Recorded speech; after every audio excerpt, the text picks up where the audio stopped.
Hello, my friends, and welcome back to Alien Protocols.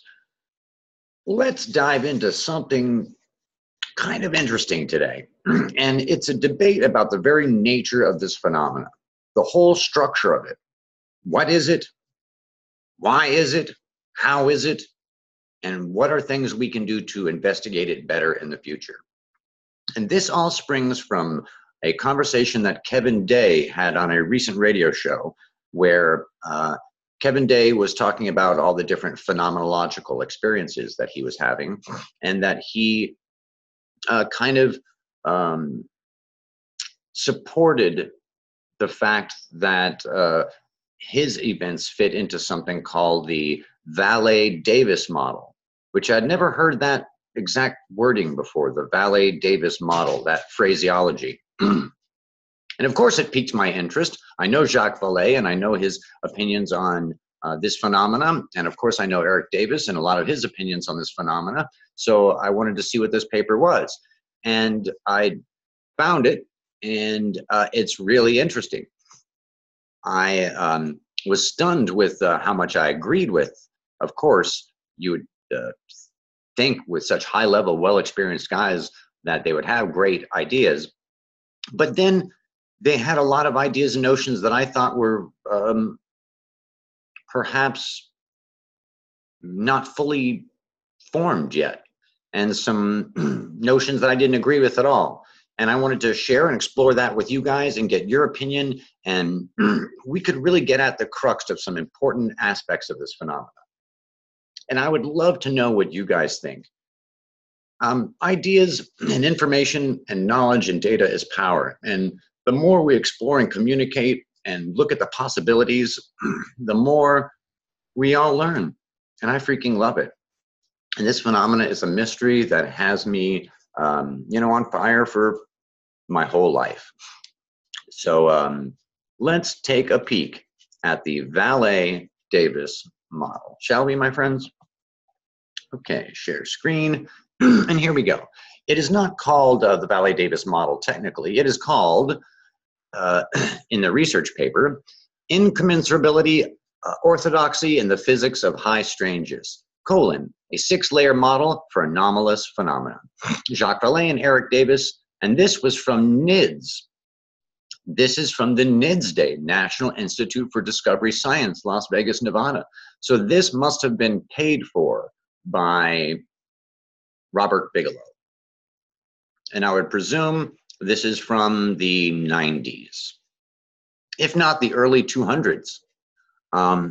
Okay, so here is the real kind of, the paper goes to a lot of different places, but it makes several big assertions. The main assertion of it is, I'll just read the opening paragraph and walk you through the rest. The main argument presented in this paper is that continuing study of unidentified aerial phenomena, including apparitions of a religious or spiritual nature, may offer an existence theorem for new models of physical reality. The current SETI paradigm and its assumption of mediocrity places restrictions on forms of non-human intelligence that may be researched in our environment. A similar bias exists in the ufologists' open-stated hypothesis that unidentified aerial phenomena, if real, must represent space visitors. So a lot of this paper deals with anthropomorphism, and that means we are biased by being human. We're biased by our perspectives and our senses and just being human and our cultures and so many different factors that we are biased. And because of that, we throw this topic into convenient little buckets, and they suggest together that there is a preferred way, or maybe this is a better way to research the topic, or they just suggest that researching the topic might be better suited if we looked at it through these 6 different lenses, essentially. So if we looked at it through the lens of physical manifestations, anti-physical effects, physiological factors, psychological factors, psychic effects, and cultural effects. So they proposed looking at this event and these events and this phenomena from a lot of different perspectives, and that we may gain a lot of knowledge. And I don't think any rational person could look at that notion and say that's a bad idea. And any kind of research and exploration is not a bad idea, I think. Almost of any kind, it's not a bad idea. And one as well thought out as that is obvious. Of course, we should look at the cultural reasons why we might see things and how we perceive them. Of course, we should look at the physiological factors, the psychological factors, the physical factors, the non-physical factors. We should look at all of these things. And, you know, in so many ways, we need to be observers and not judges. You know, if you're going to be a scientist or a researcher, you don't come into this having a conclusion. You have to be a good observer. So they proposed this framework for studying the phenomena. And I agree with a lot of that framework. I think that framework is a fine idea. It's a good idea. It makes sense. But then they start getting into a lot of other weird aspects here. There's a lot of talk in this pack about how things appear as something, and they appear as something, and that maybe this stuff isn't all just UFOs. Maybe it's about appearances. Maybe it's about things that are beyond our perception. Like they were talking about wormholes, and how wormholes really kind of defy our expectations, but are, in terms of the math, real and possible. And that maybe this phenomena is like a wormhole, is that it's an appearance of something, that it's more about the appearance than about what we think it is. And that maybe what's really going on is something completely different than how it appears. And all of that stuff I think is great. But they reach some really weird conclusions here near the end. And basically, all of their desires for how we should research this, I think, are great ideas. I think all of that stuff is great. I think it works really well. I think it's smart. But then they get into this aspect that I think is very, I don't know, I think it's too convenient.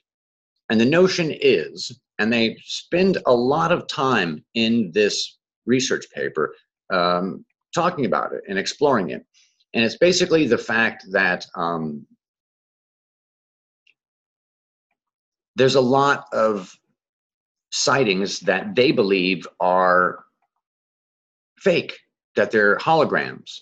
And they talk about a lot of stuff, incidents that have happened in the past, religious incidents where, and sightings of spiritual things that make them believe that they could be holograms. And tying that together with UFOs, it's like, oh, maybe UFOs are using not only using holograms, but the UFOs themselves are holograms, just like the Fatima miracle was. And I think that's a very big presumption to make.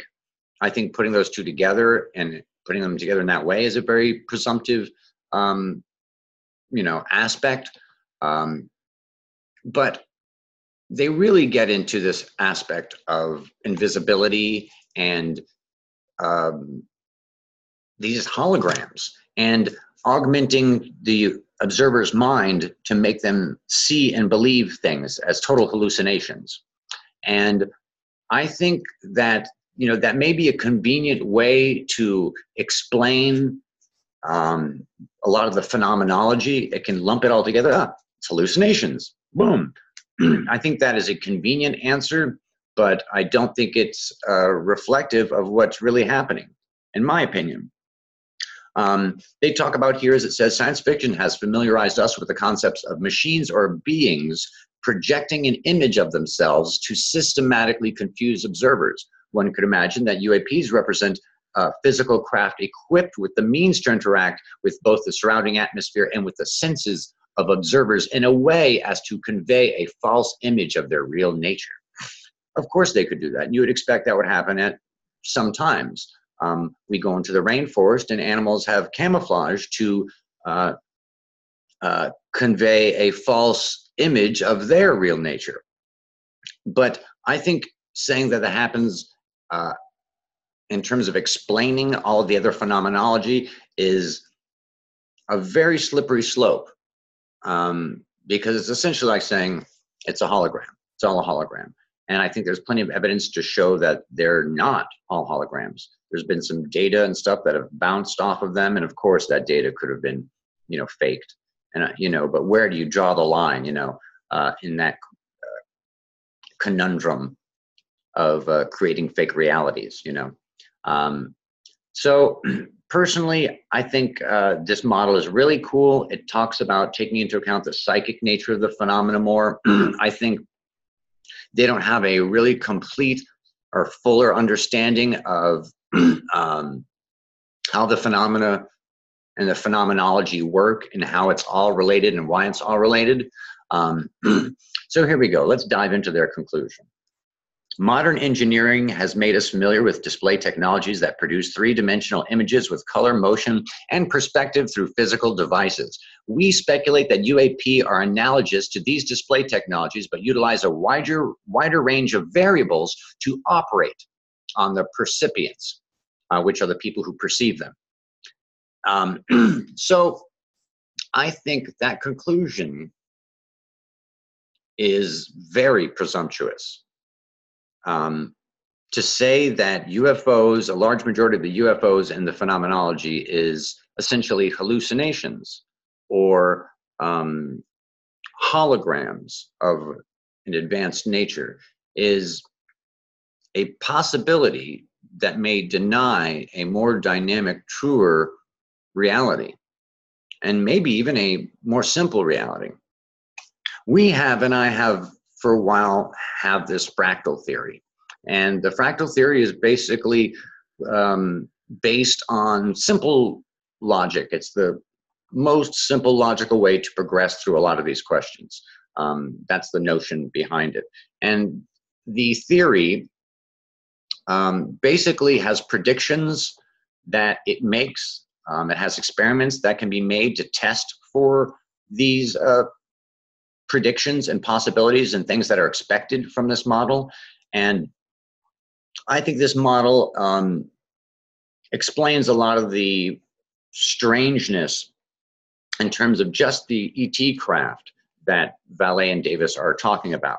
I think there's a very obvious reason for advanced civilizations to maintain invisibility, not only for the cultures that they are studying, but from cultures that may be much more advanced than them even. And just like our animals do in the rainforest, the same exact reason. Animals stay camouflaged so they can not only be better predators, but also be less good prey. And I believe that the majority of the craft that are seen are real craft. They do employ invisibility, which is often mistaken for other things. I believe the other phenomenology and how the psychic thing fits in. He calls it psychic in 5, but I would more call it, I would call it the Lyman or the connectivity, the gateway issue. I don't know exactly how to phrase that what he's trying to call psychic, but it's a whole basically between our reality and the Lyman and the oneness. And when you have access between these two, you get the spiritualist effects. You get not only the ability to tap into the Lyman to see any different space or time or location, but it's not just a viewing, it's a connection. And that connection goes both ways. So, and it's a connection too. Psychokinesis can be done across space and time, not just viewing. Physical manifestations can come from there to here, across space and across time. And it's really about this fundamental nature of reality that allows you to go through the tapestry that we've talked about and get to the limen. And whether you call it the Akashic record, which I don't think is completely accurate, the oneness, which is pretty good, the monad, whatever you call it,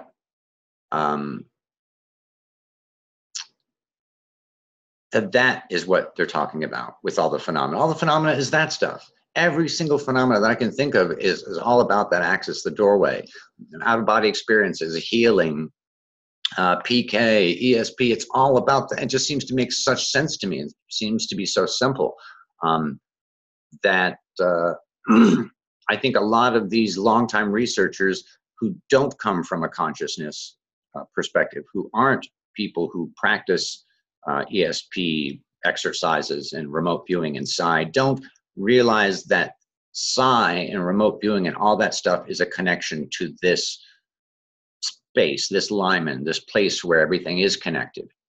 And that place, that hub, allows others and other things to go through the hub too. It's not just me, you know, having my ability, it's them having their ability. And if you don't keep your gateway open, I mean, if you don't keep your gateway secure, all sorts of weird stuff can happen. There are locations that are thin, and thus all sorts of weird stuff happens there. And there are locations that are actually the opposite, where it's thick and it's there are no weird stuff happening. It's more difficult. And there are people who are thin, who can make the connection between this reality and the limen a little thinner. The space between them is a little thinner. There is less entropy there. So I want to get into in a future episode our theory more, some of the predictions it makes. We have some of these in code now, just so people don't take any of our predictions or experiments and try to use them to hurt extraterrestrial life if our predictions are correct. But I think it's important for us to be really open-minded about this stuff. Although I think this fractal theory is very logical, it may not be the case. I have an open mind. I want to know the truth, not what's convenient. How about you guys? Did this episode make any sense? I love you guys. Would love to hear your thoughts.